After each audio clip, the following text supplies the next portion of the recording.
Two guests from my radio show we're going to catch up with here, Nick Pope and also Captain Randy Cramer, somebody who you've been requesting on the show, and it took a little bit of time to get it together, but we've got him on this edition.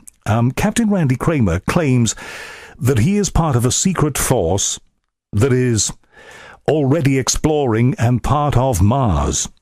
You'll hear the whole story here. So just as we are planning, in plain sight for the public, missions to Mars, Captain Randy Cramer says that he is part of missions that have been going there for a long time already, and they involve many different alien species. Now, it's a story that he tells with complete conviction.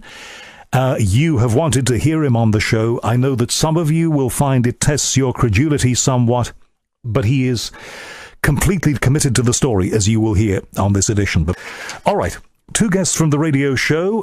First of all, we're going to hear from Captain Randy Cramer. Then it's going to be Nick Pope talking about his current projects on the go in the United States. But first, like I said, Captain Randy Cramer. We are fascinated by the Red Planet. Mars is a place that we are actively making plans to visit. There are private companies doing that. There are plans by NASA and others to explore the Red Planet more, and maybe to terraform Mars, in other words, to turn it into an environment that you could live on, to be able to turn the red dust into something that you grow things on. It's not science fiction anymore, and it's all in the pipeline. It's stuff that we dreamt about when we were kids, and now seems to be coming for real. It's coming reality. We're actually, a lot of us, going to live to see this. But there's another perspective on all of this.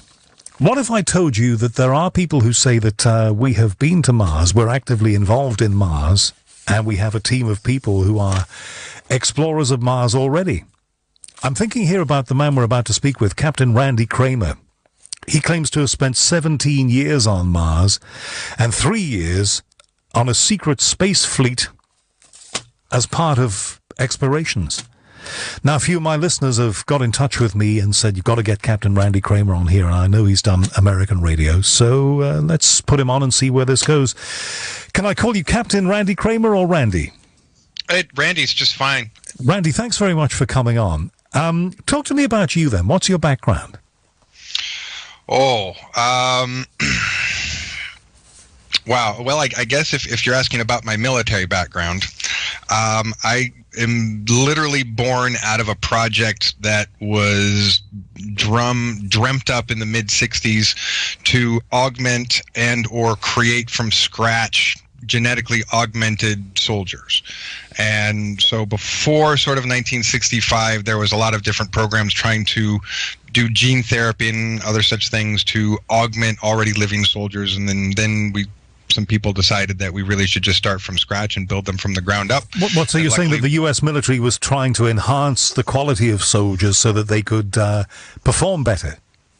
Absolutely. We certainly at that time were cracking a number of different books and tables of information from extraterrestrial sources and extraterrestrial technology that was giving us jumps ahead of civilian technology and civilian research and development. So the ability for the military to start doing genetic experiments ahead of what anything in the civilian world was due to that, to advanced technology infused within those programs that gave us the leap ahead.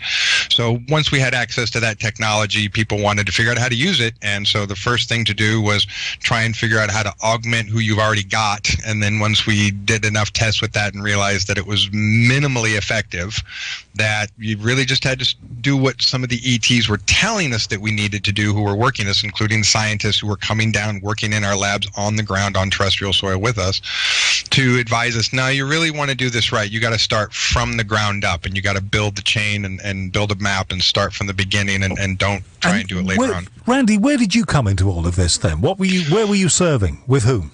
Well, no, that is the answer to where I come in all this. I was one of the first genetically created soldiers from that project. I was built in a petri dish from the ground up in mid-1969, and I was born in 1970. You're kidding?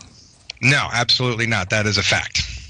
And look, I mean, I hear what you say. I mean, you sound perfectly rational when you talk to me. How can we be sure of that? You got proof?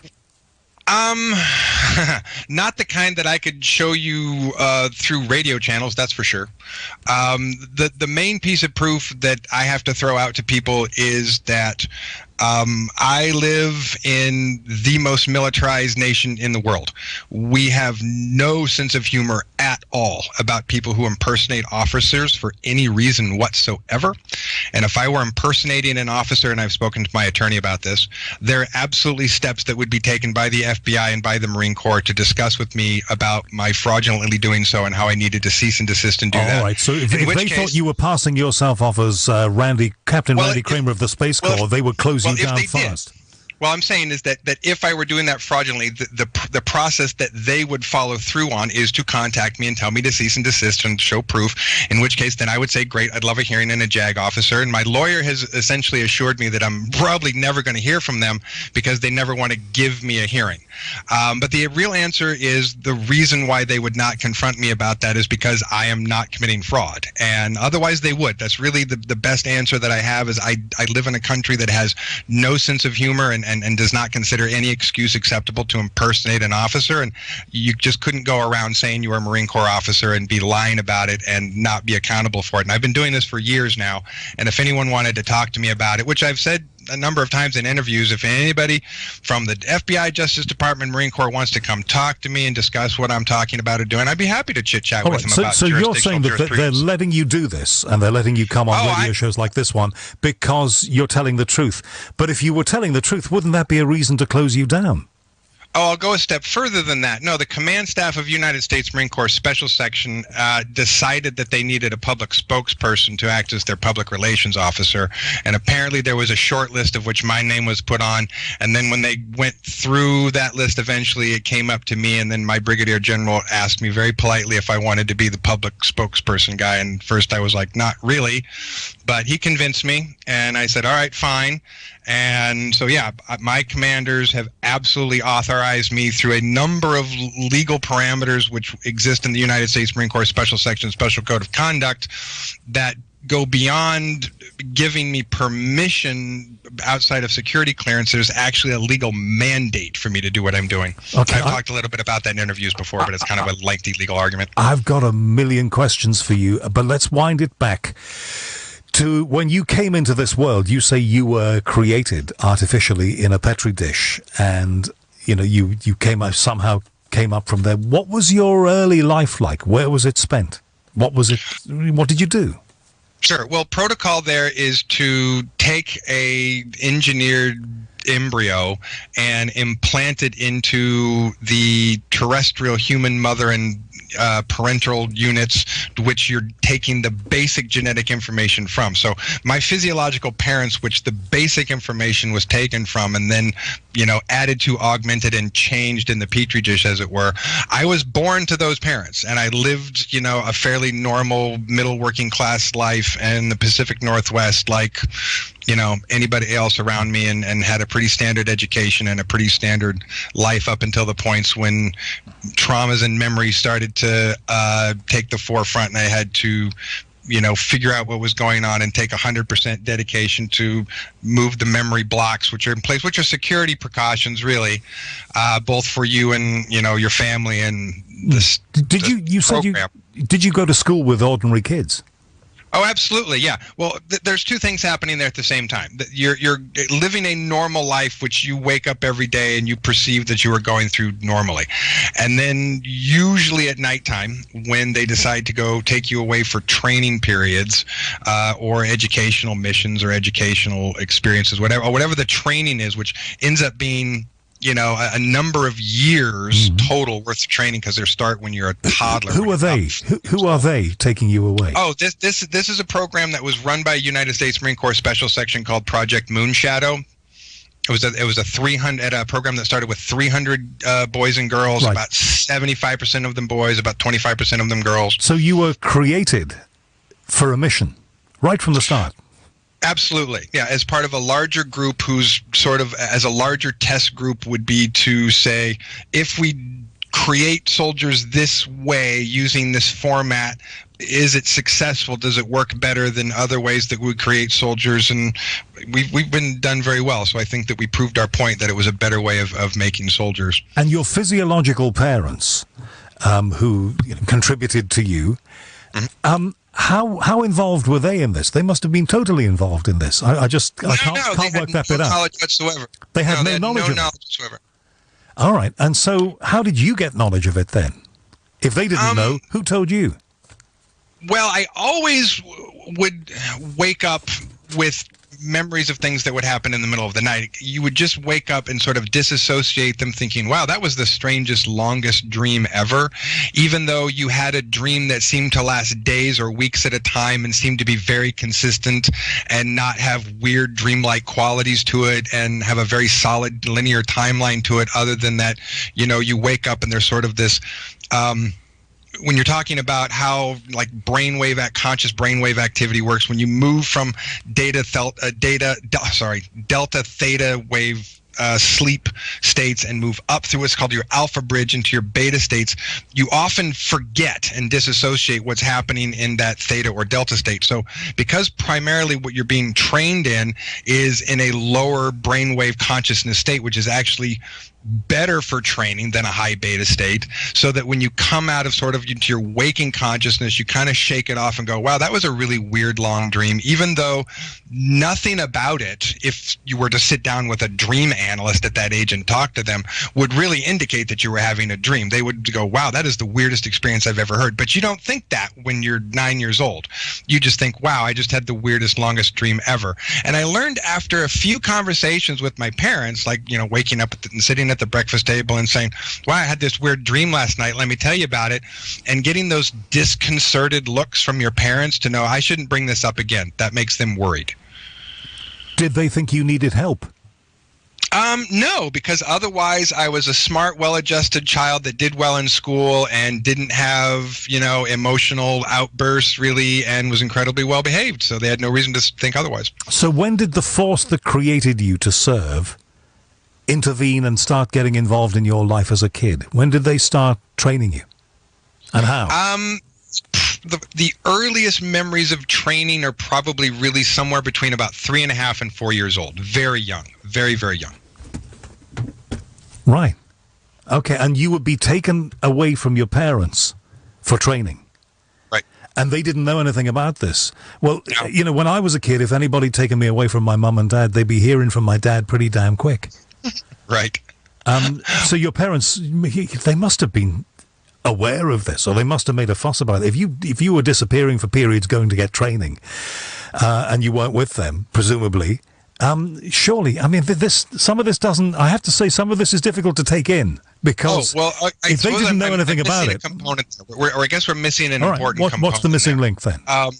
Which is that, again, because we're talking about programs that are using reversed and or handed down technology from extraterrestrials, their ability to do things like hover over your house with a spaceship, and pick you up, and or project a wormhole into your bedroom and pick you up, and or take you to a location for training, and use time travel to take you back so that you're actually being put back in your bed 5 minutes after you left, so that nobody all really this knows stuff was happening, even though you were having... I will say this. I want to add this one thing, because I think it's kind of... I want to add one thing. I think it's really important. My mother is actually a very metaphysically, psionically sensitive person. What does that mean? And I will say that she is has always had insomnia, and is one of those people that I think she was aware that something was going on, and it was one of the reasons why she was always had horrible insomnia and was always terrified that someone was coming to take her children away. So on some level, your mom knew about this, on some level. On an intuitive level, I think she did, and it created a lot of the panic and anxiety she had around sleep issues and around, the house being broken into at night and so forth, which there was no evidence that was happening, but I think she was intuitively tuned into it and was very panicky. Captain Randy Cramer, the secret mission to Mars. I have to tell from your texts and tweets, not all of you are buying into this necessarily. Randy, you must get a lot of opposition from people who simply don't believe it. To be honest, not nearly as much as you might think. I mean, there are certainly the, number of unranked civilian internet people who want to have their opinion about it, but when it comes to my interactions with my local politicians, elected representatives, local law enforcement, other professional persons, agencies, military personnel, NASA engineers, a whole list of very, very professional, credentialed people. It's never even a question. They don't bat an eyelash with me. They all talk to me very professionally and are very interested in what I've done and what I'm doing and research and development projects that we're working on. And I actually get an incredibly positive reaction from people. The only real negative reactions I get are in the trolling comment section on the internet. I've never had a single person walk up to me and tell me they thought that was full of crap. Not one, ever. Okay. We had a character on radio here called Captain Kremen, who was a bit of a wacky cartoon space explorer created by a disc jockey on radio who's a really creative guy called Kenny Everett. Julie has tweeted just to say this is more Captain Kremen than Captain Kramer. But anyway, look him up online. No, that's nice. Randy. That's good. I like that. That's actually funny. I like that. No, I think it's a nice comment. There are people, though, who say that this is ridiculous rubbish. But we're going to have the conversation, and we can prove, if we can, that those people are wrong. So, Randy, there you are at school. You're being trained. You were born to a mission. When did you know what the mission was?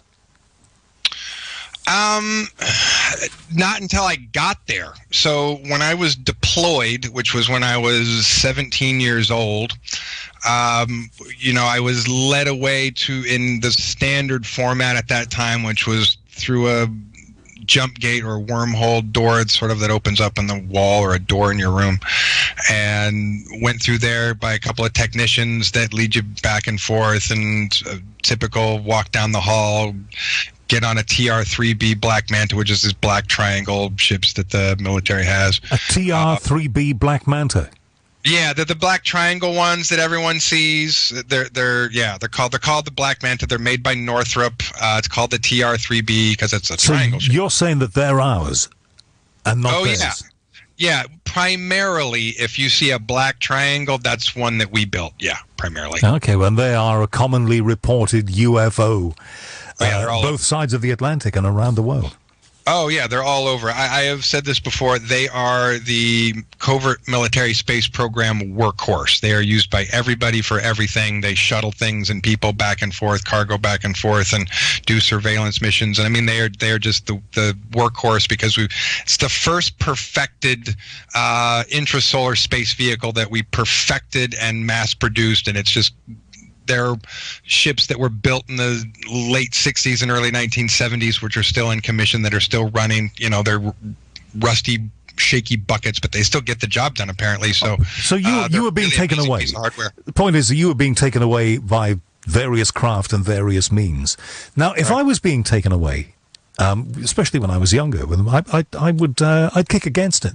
If I didn't realize why it was all being done entirely, I would say, please don't take me away. Sure. What about you? Well, in the very beginning, as a kid, you're certainly given childlike explanations for what you're doing and where you're going and what the training's for. And so basically you got, an adult standing there, you want to shoot ray guns and fight space monsters, don't you? And you're all like, yeah, I want to shoot ray guns and fight space monsters. And so it's an easy motivation for a young boy, with sort of being surrounded by all this high-tech, sci-fi stuff, to be convinced that, you're going to fight space monsters and shoot ray guns. And that sounds like a blast at that point. And then as you get older, it just becomes more part of, this is what you're disciplined to be trained and to follow orders and to go somewhere and do what you're told to do. And so by the time you're deployed, it's just a perfectly natural process of, we're time to go somewhere. Okay. I didn't know. So they drew you into this by saying, hey, little man, do you want to play with a ray gun like you've seen in the movies and on the TV? Psychologically, yeah. Psychologically, but genetically, keep in mind, I was engineered and built for this. So I'm also engineered and built to think and want that this is a good idea. So it wasn't something that I would have resisted anyway, because I was genetically engineered to think it was a good idea. Do you have capabilities that maybe I and my colleagues here tonight don't have? I tend to be a little smarter, a little faster, a little stronger than everybody else. And when you say you're a little stronger, what can you do that we can't? It really comes down to what happens with my physical strength in a physical fight. And the best way to explain that is if I get jumped by 3 guys, my physical body will respond as if I'm getting jumped by 3 guys. If I get jumped by 20 guys, my body will respond as if I'm getting jumped by 20 guys. So it escalates its output based on the input attack. So the more people who attack me, the stronger and faster I will be. Have you been in that situation, Randy? Oh, yeah. Yeah. I've moved incredibly fast and incredibly strong. It terrified me, to be honest with you. I locked myself in my house for 3 days, not knowing what was going on. I was so terrified of what happened. And have you been given guidance on how to use the extra strength that you've got? Because I guess if you're down here a lot of the time, you've got to use it responsibly. You can't go putting yourself about like that. No, absolutely. I mean, that was years ago when I really didn't understand. I still had memory blocks, and I didn't understand where all this was coming from. I have total recall at this point, and all of my, we call them safeties, are off. So at any given point that I need to use those abilities, I can. I have all the knowledge and memory and experience of training with it for decades, so I have no problem using it like, you know, you use a knife and fork at the dinner table.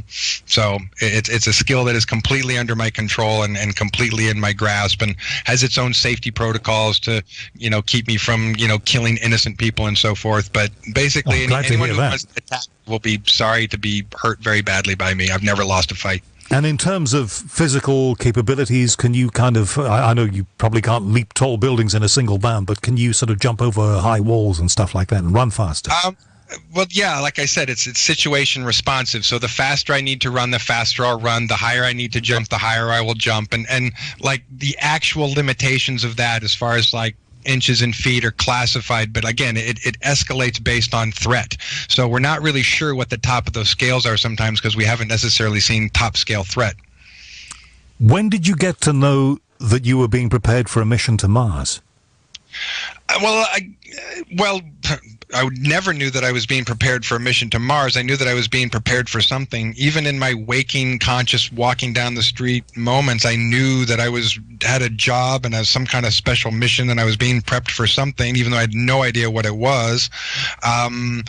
You know, people would talk about, what do you want to do with your life? And I would just internally know, I know what I'm doing with my life. I just can't talk about it, you know, and I would know that I couldn't talk about it, and I would not verbally try to say anything about it. And then in cases where I did attempt to verbally try and discuss it with people, I would literally be incapable of verbal speech for the number of minutes that it would take for me to stop wanting to talk about it. As bizarre as that may sound, there was some kind of lockdown mechanism that if I tried to talk about it, I would literally be physically impaired. My vocal cords would stop working. I would be incapable of passing air over them and unable to make physical speech. Wow. I don't think I've got another word. Okay, talk to me about the first mission to Mars, though, because you say, if I've got this right from this piece that I printed out here, you say that you spent 17 years on the Red Planet. Correct. So typically a tour of duty is 20 years, and I spent the better part of 17 plus years doing a tour of duty on Mars in the MDF before I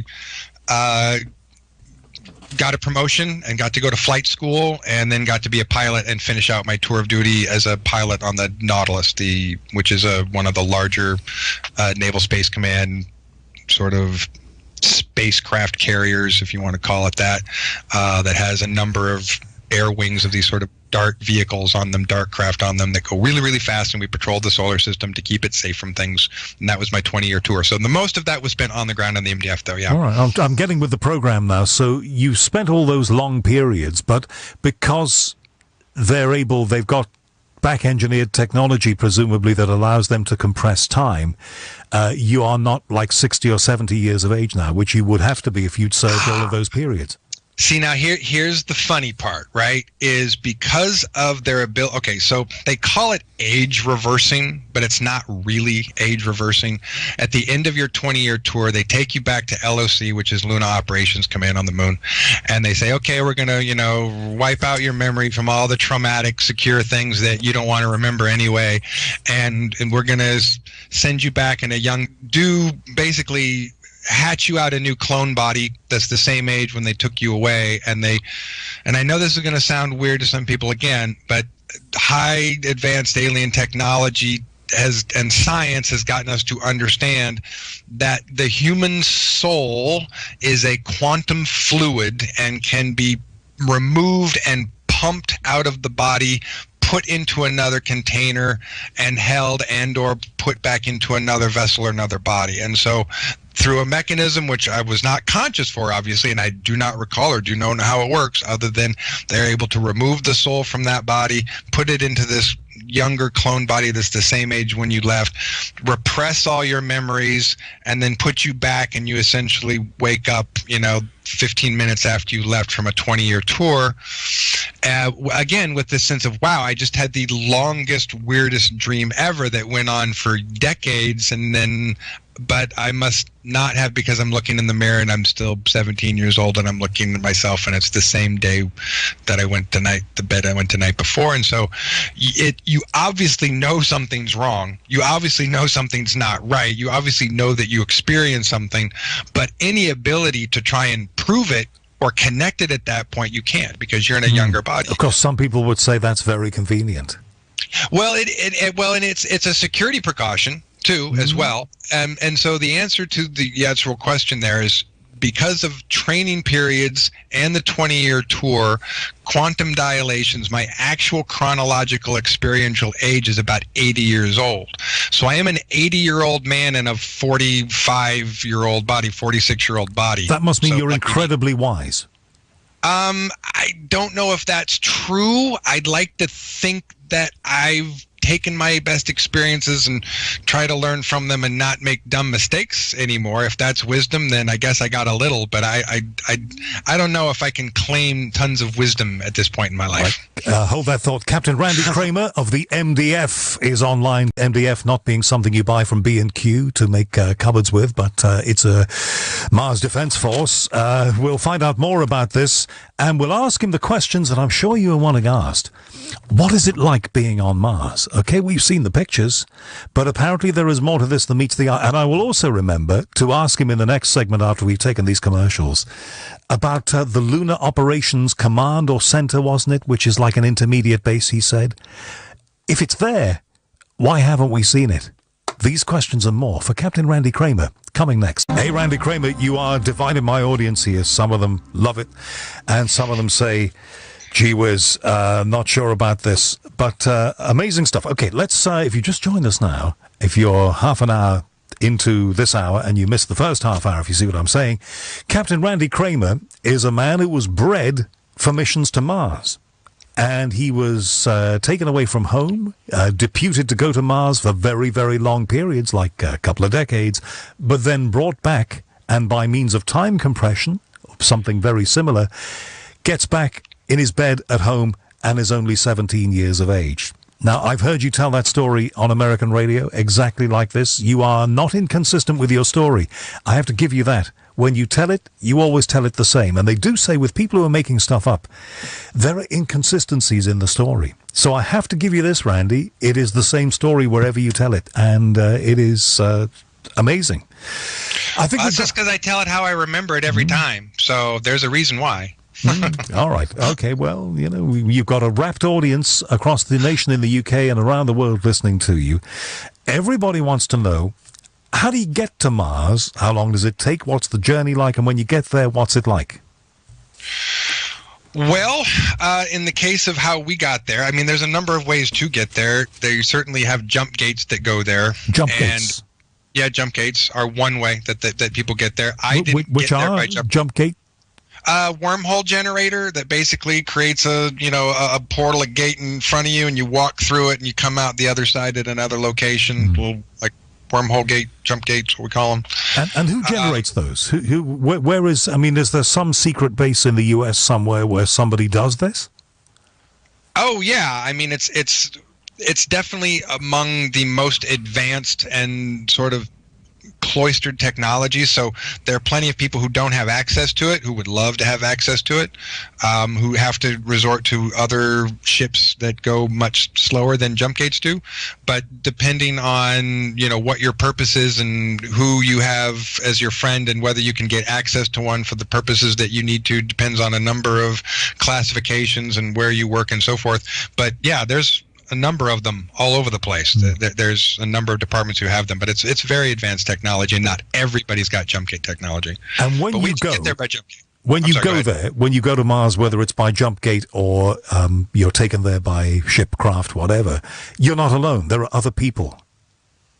Oh, absolutely. We were on a ship that probably had, at my best estimate, because of its size, I couldn't tell you specifically, 4,000 or 5,000 people on it, and it essentially left Lunar Operations Command, and then that ship went through a larger jump gate that ships can also travel through space through, and then came out in orbit of Mars, and then said, "Welcome to Mars, everybody," and then landed down on the tarmac at Ares Primus, where the headquarters of the MCC Mars Colony Corporation is, and the MDF headquarters are, and we landed there, and then everyone's got, if anyone's ever been in the military and they know how this is, you have a packet with you with all your orders and your papers and your identification and everything. And so as everyone's going through a line with their packets, they're getting identified which line we have to go through, which shuttle you have to get on, and where you're going to. And wow. We were just divided up and separated at that point. And then I got on this little shuttle that has like these, I call it like an atomic powered thrusting school bus, you know, about the size of that. And it was very loud, very shaky. And that was about a 2.5 hour flight to the base where I finally was stationed at. So that was the shuttle. The flight itself, kind of the shuttle. flight itself took 15 minutes. Like the flight to Mars took us 15 minutes because we went by jump gate. Now, so it was a very short flight. Very important point, and people would get on my back if I didn't put this point to you. Sure. But some of those craft have, you said, a few thousand people on board them, which they might well have. Where are all of those people, and why aren't they speaking too? Well, some of them do. Do they? But yeah, sure. Some of them do. There aren't a lot, because most of them, their memories have been repressed very, very, call it either badly or well. And so sometimes their brains end up being more Swiss cheese and oatmeal. And it's hard for them to bring memories to a cohesive state. I talk to people all the time who are in the process of unfolding their traumatic memory experiences and are constantly asking me for advice on how to remember things more clearly and how to get their memories back and how to, deal with the trauma and so forth. And so there's a lot of people who are, I will just be honest and tell you that most of them, quite simply, have no desire to be an out in front public person. They don't want to be targeted. They do not want to be, get any hassle from anybody, because most of them have not been given permission by command officers. You must admit that a lot of people would find it strange that you are the main person authorized, you say, to be doing the speaking about this. If there are so many people who go through that experience, and if you're in contact with them here on Earth. Well, I'm one. I'm one of two. One of two, okay. There are two people actually. Well, let me put it in. Try and answer that in a more broad way, to be more specific, to get where you're going at with that.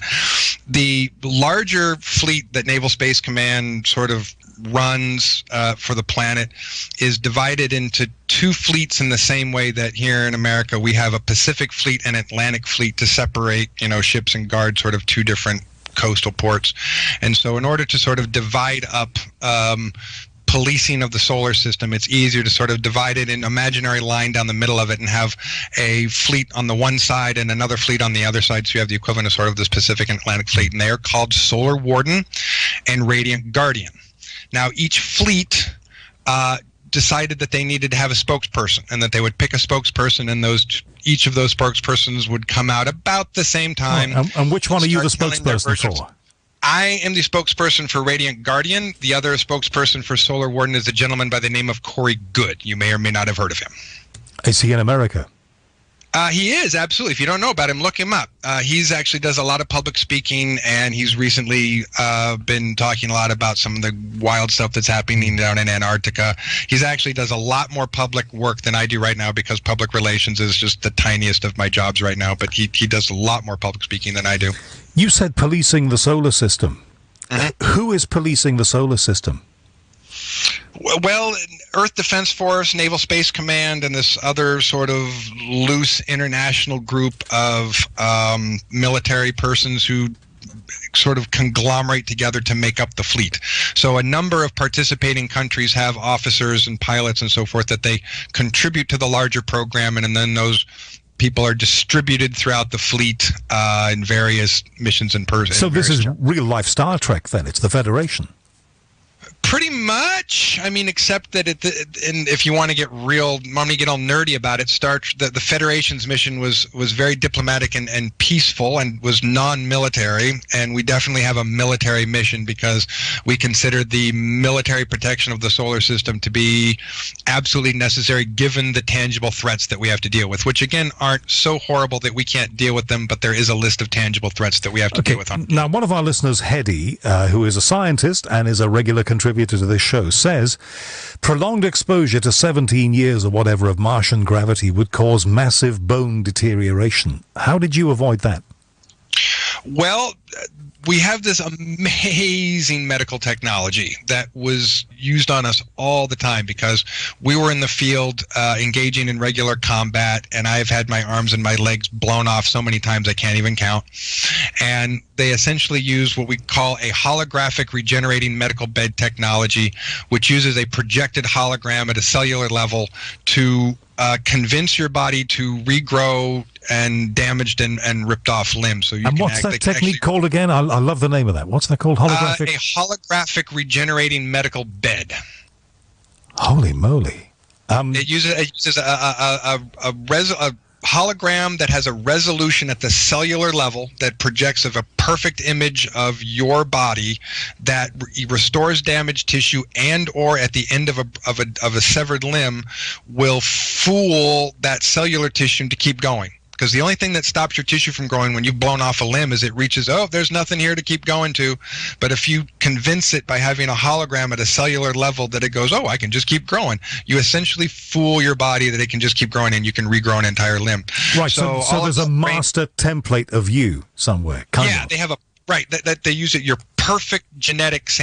Basically, it's just a DNA map that they can project holographically. I could do with one of those.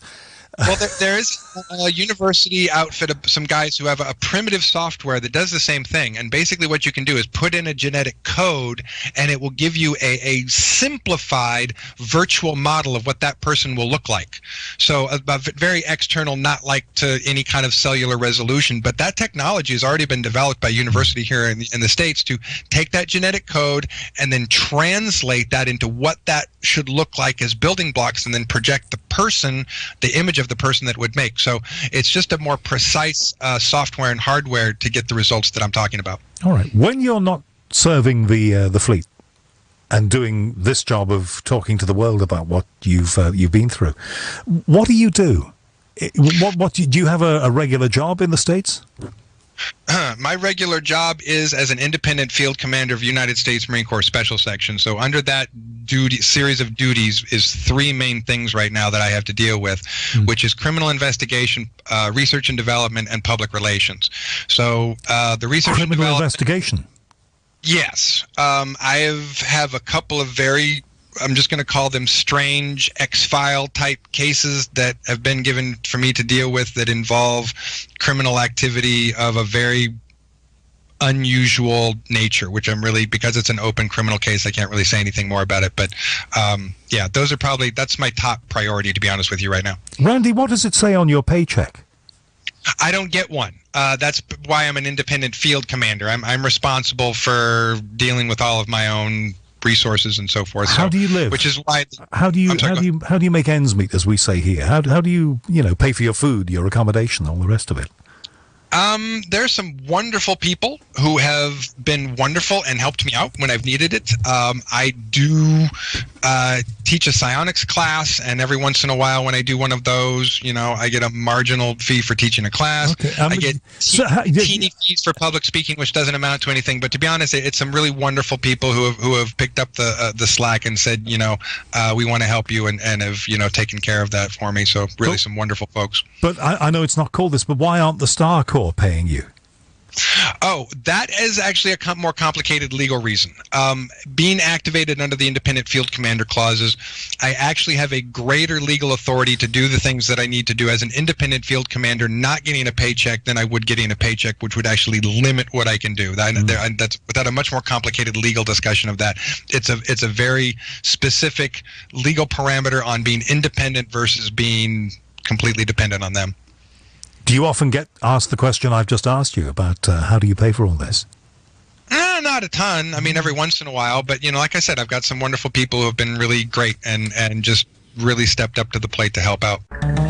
Captain Randy Kramer, a man who's been on a lifelong mission to Mars, has actually been there for extended periods and then brought back to Earth and has been healed up there whenever he's had injuries. It's a quite remarkable story. And Randy, you told me the story about how you don't get paid by the people behind the mission so that you can maintain your independence. Do me a favor, Randy, don't tell any radio station that explanation for why you shouldn't be paid, because they're all going to be using it.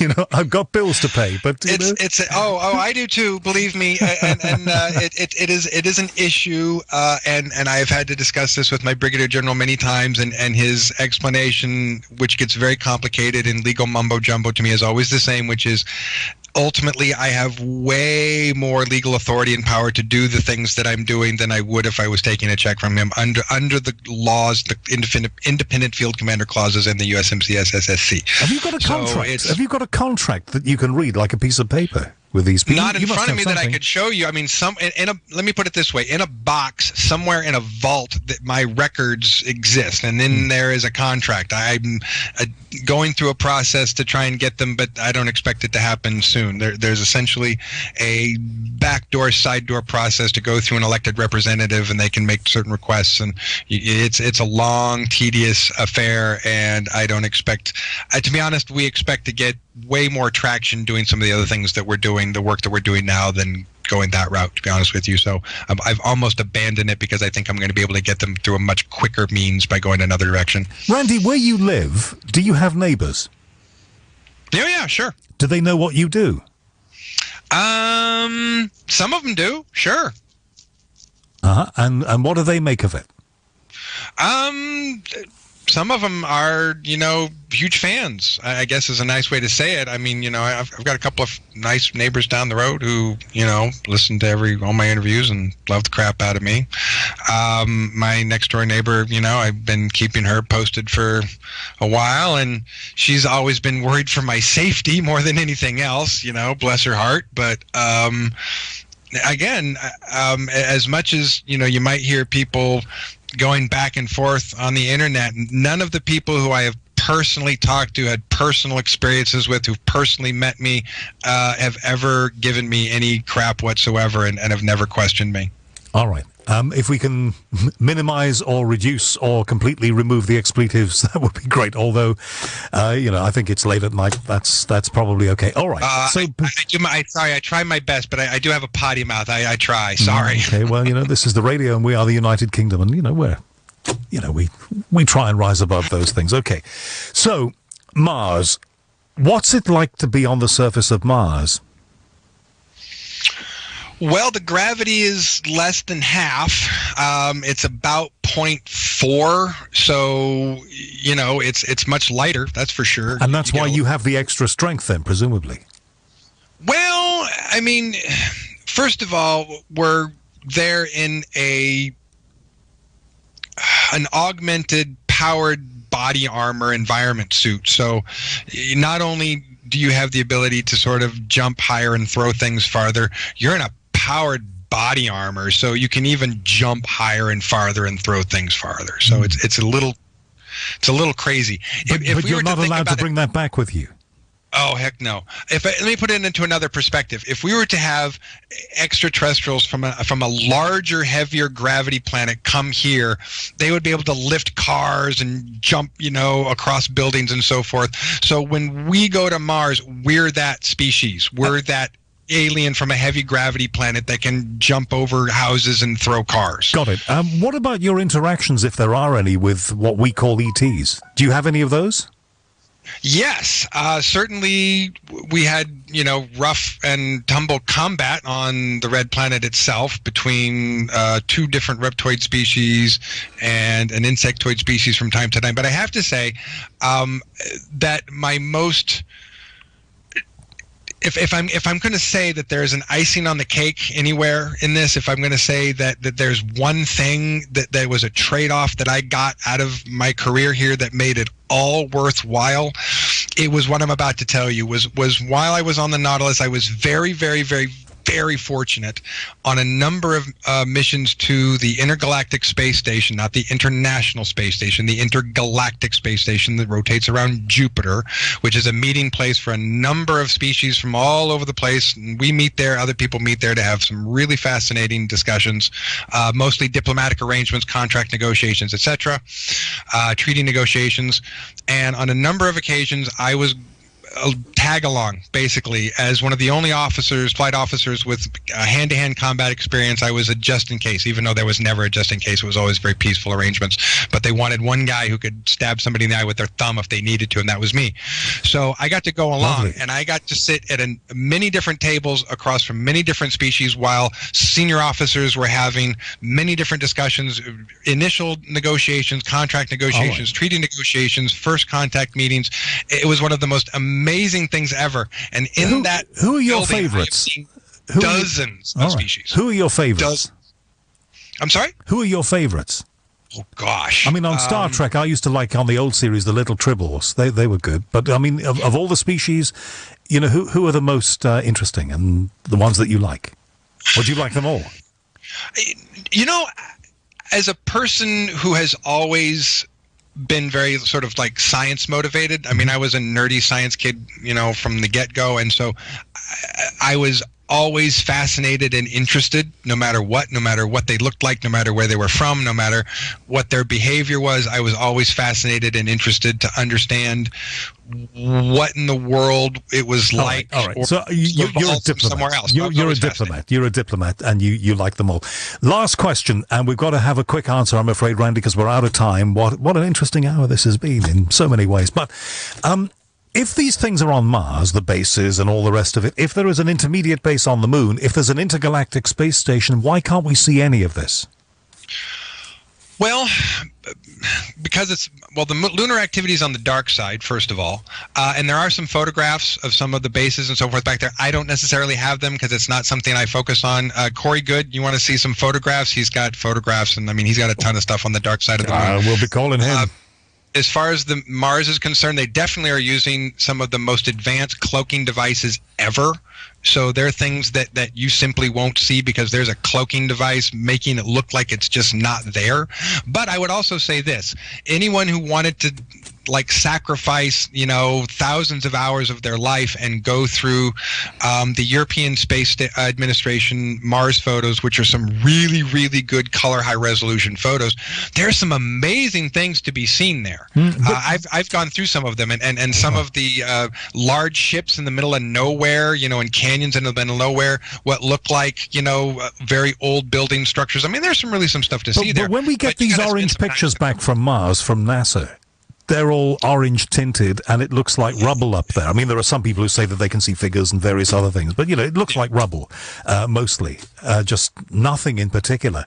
You're saying I don't know. I thought there was a really great picture that came off the JPL that had a rodent tucked between two rocks. Well, people differed about what it was. There have been lots of photographs like that. I mean, there've been photographs of a woman in an evening gown, supposedly on Mars. Yeah, that was more fuzzy. But the rodent on the ground, I mean, it looked like a giant rat squirrel there next to a rock. I mean, I thought that was way less fuzzy and way less questionable. But there certainly is a lot of question that people can ask about that. And I have some other photos.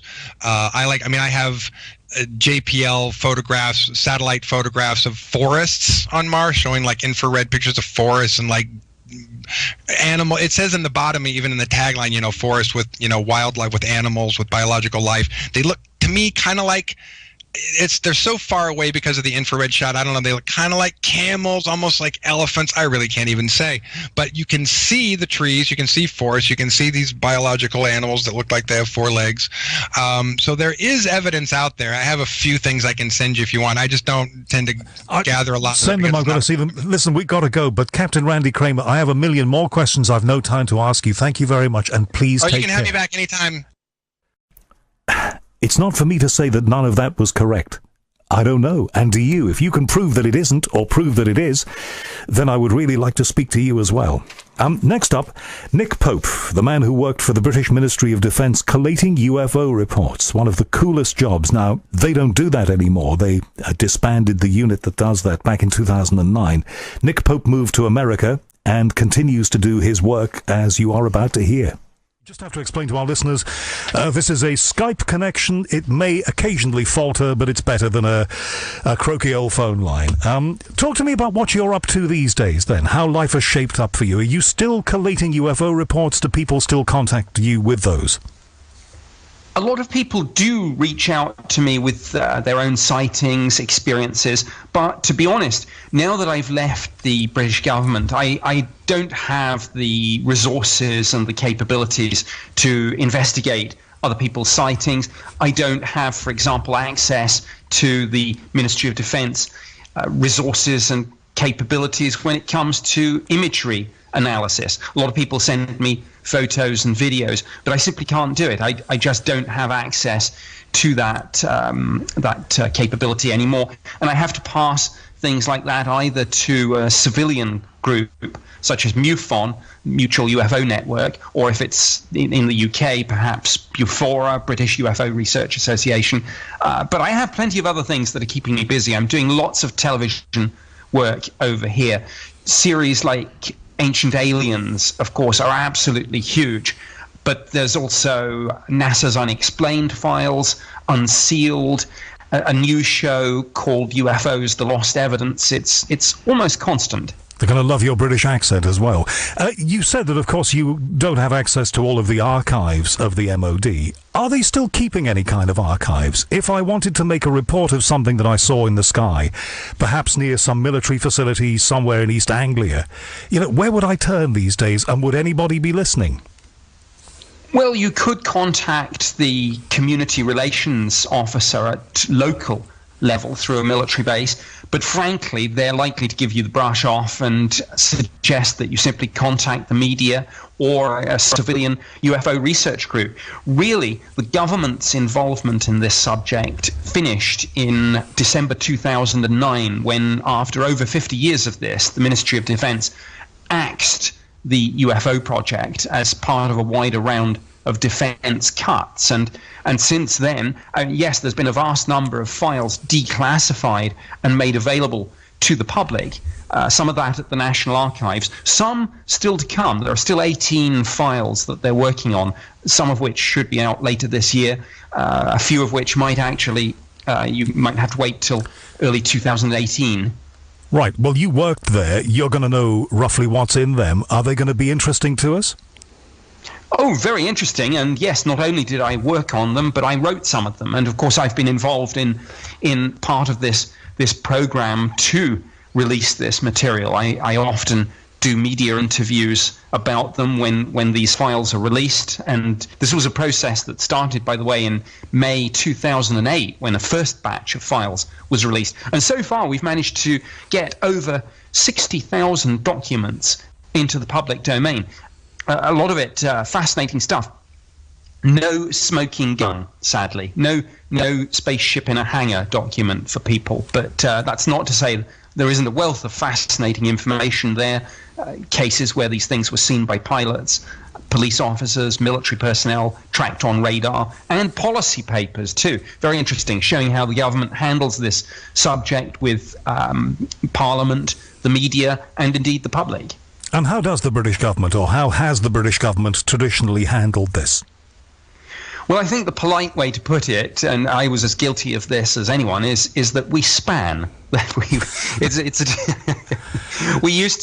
had this soundbite, no defence significance, which we routinely trotted out, and as far back as the 60s, there were documents quite openly, not open to the public, but circulating internally in the ministry, saying our policy is to downplay this subject and avoid attracting any undue attention to it. So that's what I mean by spin. Well, if you were bothering to comment on it, though, this is the bit that I've never really got. If you were bothering as a government or the MOD to comment about this thing as an armature of government, why would you make that effort if you were there to downplay it? In other words, if it was all so insignificant, then why bother even speaking about it at all? There must have been a policy reason for that. Yes, there was. And of course, tied in with your question, why on earth would we have 60,000 documents on a subject of no defence interest? And why would some of those documents be classified at high level, such as secret UK eyes only. Now, some of this is because, of course, UFO sightings, some of them turn out to be misidentifications of secret prototype spy planes, drones, that sort of thing. But I think more generally, there's this idea that governments, of course, like to project power and authority. No one likes to admit there might be things flying in our airspace, tracked on our radar, seen by our pilots, and we can't identify them. Government doesn't like to say, we don't know. So it's not so much that we're hiding spaceships in hangars, to repeat that old cliche. It's more that it's about government not wanting to say, we don't know. Are you still bound by the Official Secrets Act? Absolutely, it binds me for life. The fact that I left in 2006 is irrelevant. The Official Secrets Act is a piece of legislation that you can never escape. So you have to tread a very fine line here. And you've been very good. I mean, you've been very British, and I'm sure the Americans love this, about not particularly expressing much of a view about how things are now. But you must have feelings about the way things are handled these days and the way reports are collated. You must feel in your heart that that's kind of sad. Yes, indeed. And I made no secret of the fact when the MOD's UFO project was axed in 2009. I made no secret of the fact I thought that was a mistake. I thought it was a sad day when we stopped looking at this. It's an intriguing mystery, whatever we think of it, and few questions can be bigger and more profound than questions of are we alone or not in the universe? And if we can do anything to help get an answer to that question, why on earth wouldn't we want to do that? Why on earth, indeed. There are people who regularly email me to say, you've had Nick Pope on your show. Why do you bother doing that? Because this man is a conduit of disinformation. What's your response to that?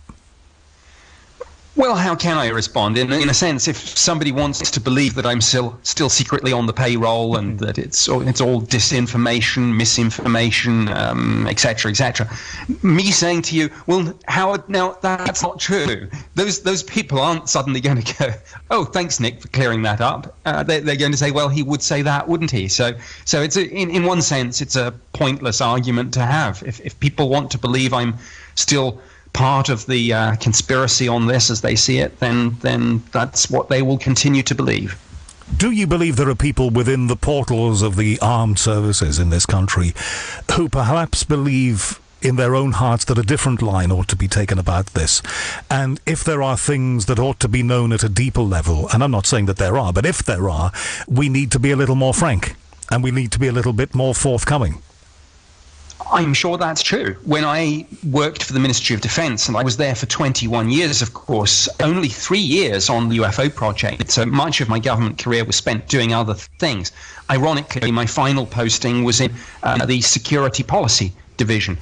There were people with a whole range of views, not just on UFOs, of course, but on a wide range of defence issues. And some people thought, going back to UFOs, that there were believers in the Ministry of Defence, that there were skeptics and there were people in the middle who didn't know or sometimes did care. And Nick, those who were believers, did they have reason to believe? Presumably they did.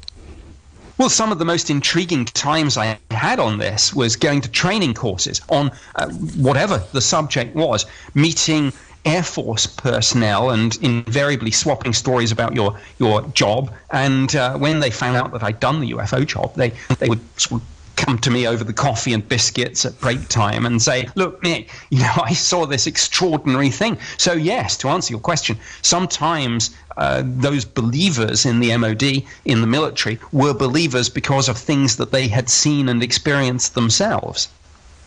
Do you believe that we were, as a military division of the UK's operations, do you believe that we were investigating other aspects of these mysterious phenomena like time travel and ways of perhaps going through the universe faster than we currently officially know how to? Well, you can't run a UFO project without finding yourself the clearinghouse, so to speak, for all manner of other weird and wonderful things. So we also got reports of alien abductions, crop circles, ghosts on military bases, people who contacted us and believed that they had psychic abilities that they wanted to put at the disposal of British intelligence. And I'm sure things like exotic propulsion systems and indeed trying to weaponize whatever the UFO phenomenon might turn out to be was something that was looked at. And indeed, one of the most highly classified and interesting MOD documents on the UFO phenomenon is colloquially known as the Project Condign final report. And it talks about UFOs perhaps in terms of exotic plasma phenomena, but it goes on to talk about the weaponization of this. So yes, there is that side to it too. The spin-off in terms of science and technology, I suppose. There was always, and I don't expect you to comment on this, but you know the Duke of Edinburgh, with whom I share a birthday. The Duke of Edinburgh, I don't know why I mentioned that, but it's been a factor throughout my life, has stepped down from public duties, and he'll be much missed by an awful lot of people. The word has always been, and I've always been told, that he has an interest in UFOs and things like this. It is something that has piqued his interest for many, many decades. Do you know anything about that? Yes, I do. And you're right, this is an area that I can't discuss in great detail. Obviously, there are huge sensitivities when it comes to the stance of the royal family on this. But yes, I don't think it's any secret Duke of Edinburgh is indeed interested in UFOs, crop circles, the paranormal more generally. But of course, that's something that you won't get much public comment on. But I'm aware of that, and I am aware that he was one of a number of royals, senior military officers, senior intelligence personnel, and political figures who are interested in this behind the scenes. I'd love to talk with him about it, and I know the chances of that are, what do they say, slim to none in the United States. But, sir, if you are listening tonight, I wish you, number one, a happy retirement, and I hope you continue to be interested in these phenomena. You know, Nick, one of these shows I did many years ago when we were on Talk Sport Radio, our sister station, I was told, now, Howard, don't worry, but somebody very important is going to be listening to you tonight. And I had a feeling it was him, but maybe it was just fantasy. Okay, so that's Nick Pope and the stuff that you have done up to now. I want to talk about the things that you are currently involved in, of course, but you mentioned a couple of things. Let's, before we get to some commercials here and then take it forward, talk about two things that you mentioned to me in terms of collating, being a clearinghouse for all sorts of reports. Ghosts on military bases. Now, I've interviewed at least one author who's written a book and done very well out of ghosts on military bases. They are a phenomenon, aren't they? Yes, absolutely. I remember a few years ago, the editor of Focus magazine, the MOD's in-house journal, took a courageous decision to print a letter from a Ministry of Defence police officer who'd seen a ghost while patrolling, I believe it was RAF Ely. I may be wrong on that, but at the end of this letter, the editor again took a courageous decision and said, if anyone else has any similar stories, please send them in. And he was inundated. It was absolutely fascinating. And I used to talk to a lot of MOD police officers in my final job in the ministry, not the UFO job, the security policy job. And it was amazing how many of them had seen things, some sightings in MOD main building itself on Whitehall, down by the old Henry VIII wine cellar, which of course is part of the building that dates back hundreds of years. Okay, now, we're having some problems with this connection. I'm sure my producer Emma would agree. The Skype is not the best. It's buffering a little. You talked about also receiving reports of people who claim to have psychic abilities that could be of use to the British military in one way or another, to the British government in one way or another. Now, we know that the Americans and the Russians made extensive use of remote viewers and people like that. Are we saying that actually we never did? I don't know whether we had an operational remote viewing, as it's called in government, program, but we certainly did an intelligence study into it, scoping the possibility, and that was classified secret UK eyes only. But the reason I can talk about it is it was declassified a few years ago, and although large parts of it are still blacked out, if you Google remote viewing and Ministry of Defence, you should find a 168-page document on the MOD's website, or it might be on the National Archives website now, but it's out there, and yes, we did that. Nick Pope, man who used to collate UFO reports and other strangeness, as we heard, for the Ministry of Defence, now does an awful lot of other things.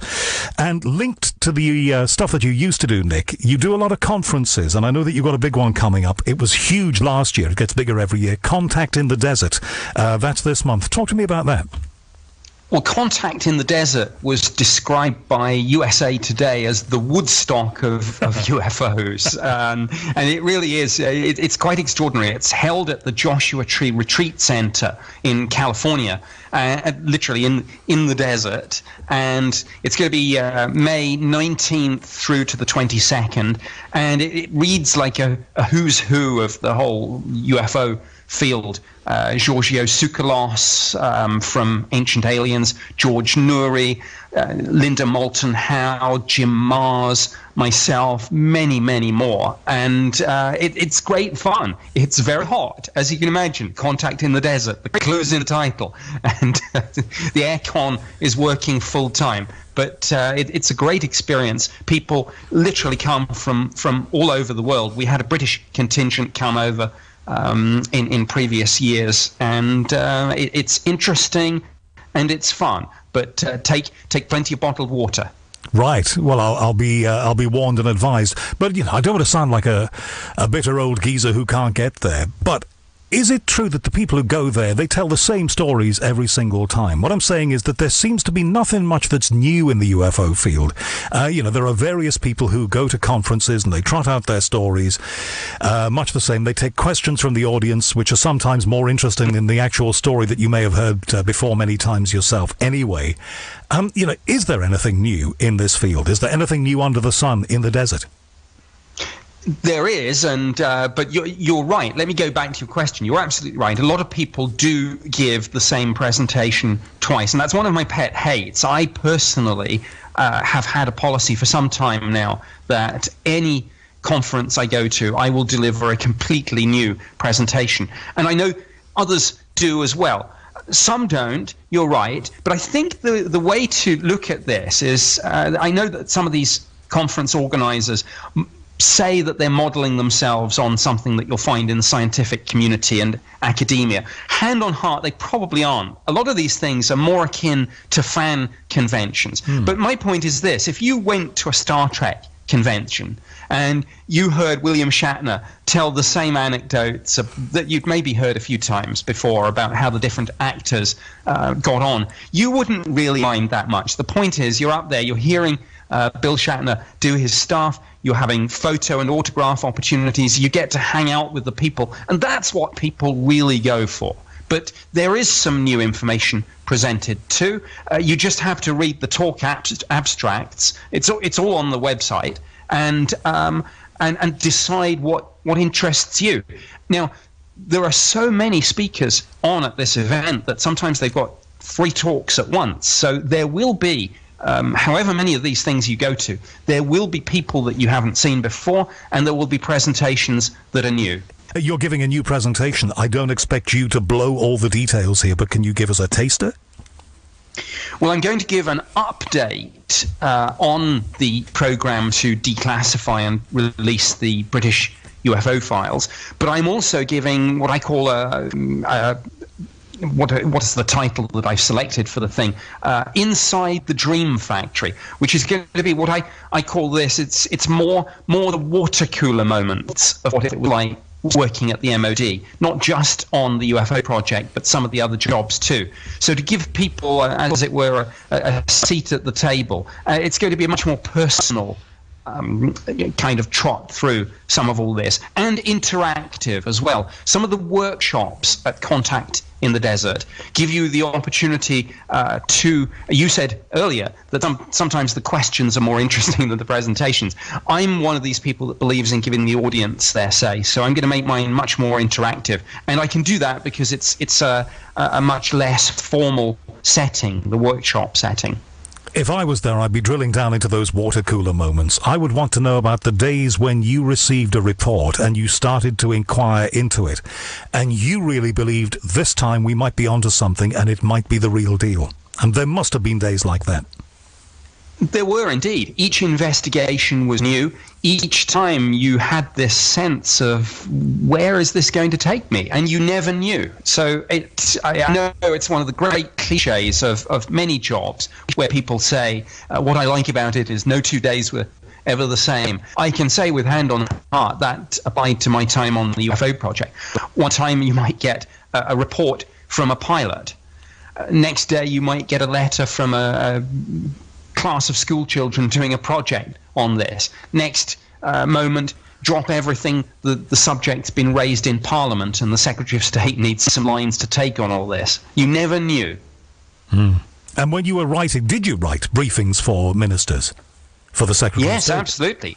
Yes, all the time. We had... I would do drafts for the Secretary of State for Defence and indeed other defence ministers to send to other members of Parliament when the question was raised in the Commons or the Lords. Sometimes it would be just straightforward letters back to MPs or to constituents. Other times it would be if the media contacted us via the press office, and again we'd have to come out with key messages and defensive lines to take, where we'd have to anticipate what questions might get asked as follow-ups, and that was always quite interesting.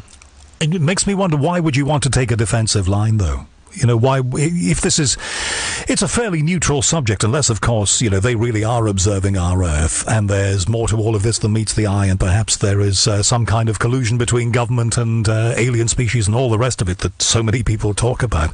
I wonder why you would want to take a defensive line. Well, I think it goes back to what I was saying about embarrassment, but I think, you know, there's a natural defensiveness in government anyway, right across the board. I think the other thing is that to a lot of us at the time, people forget how recent, really, in comparative terms, the UK's Freedom of Information Act was. For us, working in the MOD, when I had the UFO job in the 90s, this was before the Freedom of Information Act was brought in. It was a totally different culture. It was a different world. The default position was say nothing, and the MOD was among the most secretive of government departments for obvious reasons. Which makes me wonder, have I asked you this before? I don't think so. Why did they employ somebody like you to do that job? If they were so secretive and so defensive, why have somebody like you whose specific remit was to collate all of this and write briefings for ministers and answer questions? Well, at the time I was doing it, there was really no expectation it would be made public.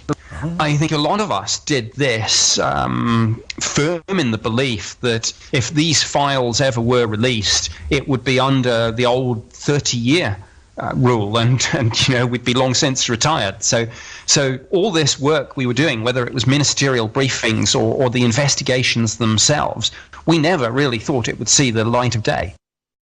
Two guests from my radio show we're going to catch up with here, Nick Pope and also Captain Randy Cramer, somebody who you've been requesting on the show, and it took a little bit of time to get it together, but we've got him on this edition.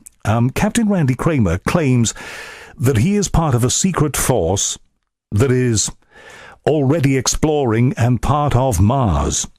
You'll hear the whole story here. So just as we are planning, in plain sight for the public, missions to Mars, Captain Randy Cramer says that he is part of missions that have been going there for a long time already, and they involve many different alien species. Now, it's a story that he tells with complete conviction. You have wanted to hear him on the show. I know that some of you will find it tests your credulity somewhat, but he is completely committed to the story, as you will hear on this edition. But all right. Two guests from the radio show.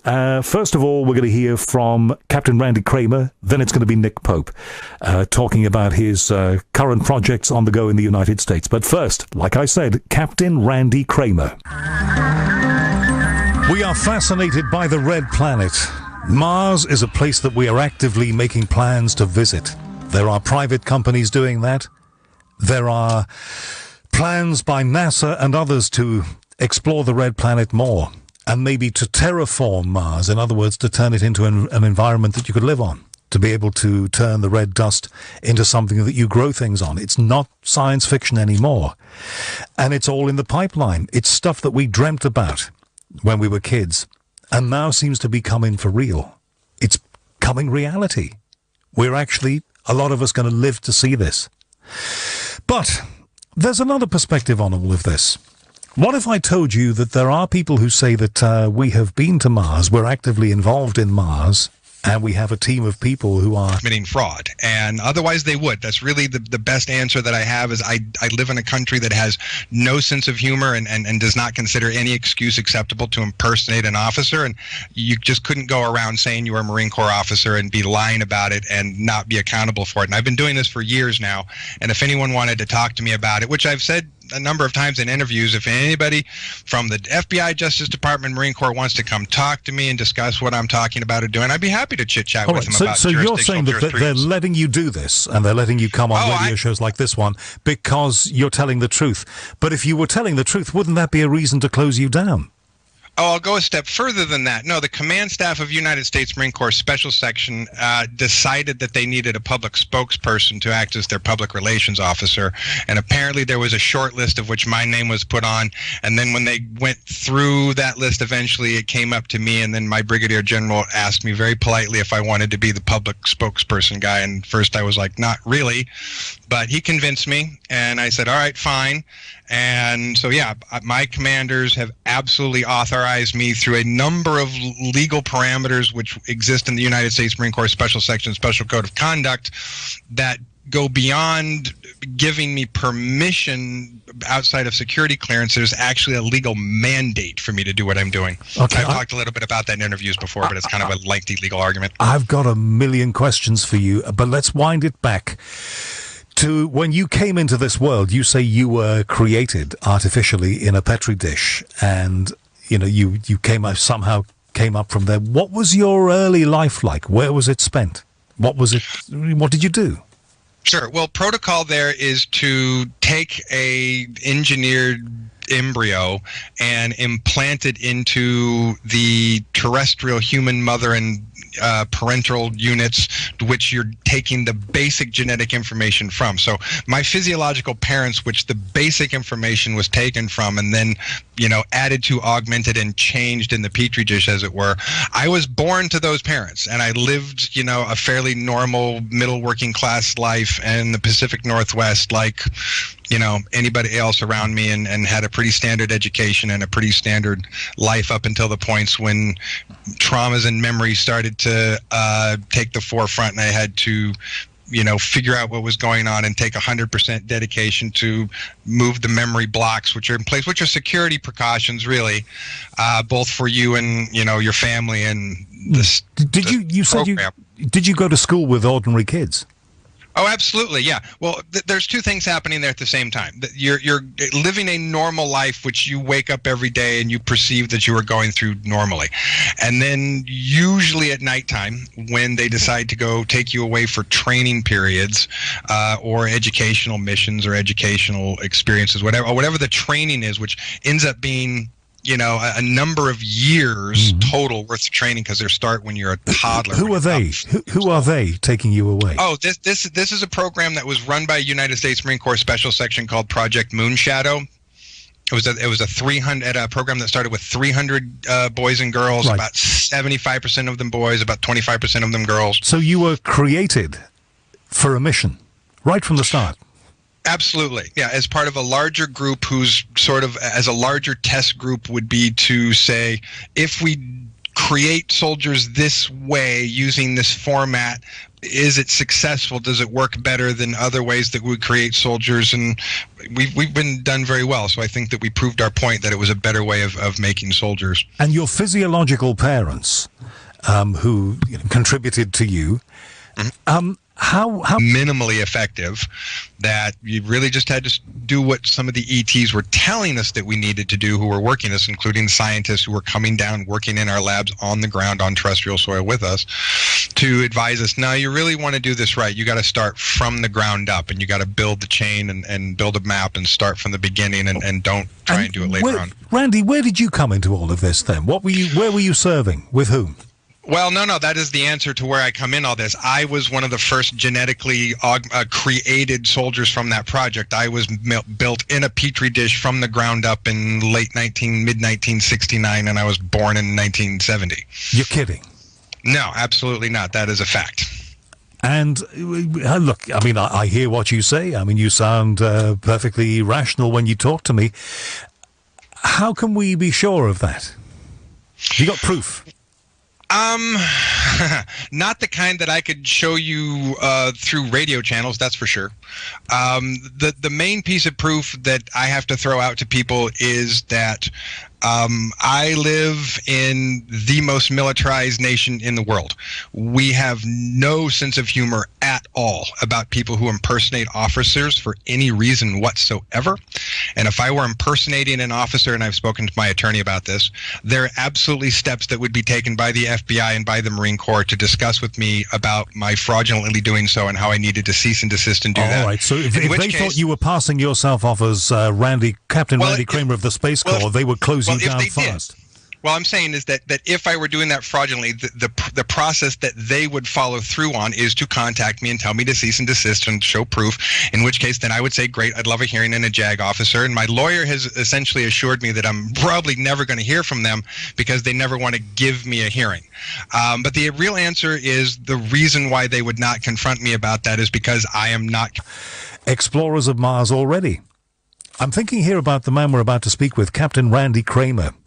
He claims to have spent 17 years on Mars and 3 years on a secret space fleet as part of explorations. Now, a few of my listeners have got in touch with me and said, you've got to get Captain Randy Kramer on here. And I know he's done American radio, so let's put him on and see where this goes. Can I call you Captain Randy Kramer or Randy? Randy's just fine. Randy, thanks very much for coming on. Talk to me about you then. What's your background? Wow. Well, I guess if you're asking about my military background, I am literally born out of a project that was dreamt up in the mid-'60s to augment and or create from scratch genetically augmented soldiers.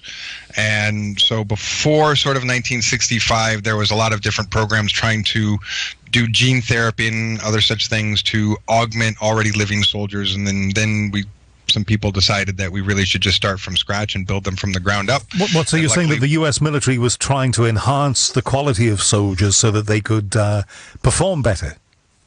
Absolutely. We certainly at that time were cracking a number of different books and tables of information from extraterrestrial sources and extraterrestrial technology that was giving us jumps ahead of civilian technology and civilian research and development. So the ability for the military to start doing genetic experiments ahead of what anything in the civilian world was due to that, to advanced technology infused within those programs that gave us the leap ahead. So once we had access to that technology, people wanted to figure out how to use it. And so the first thing to do was try and figure out how to augment who you've already got. And then once we did enough tests with that and realized that it was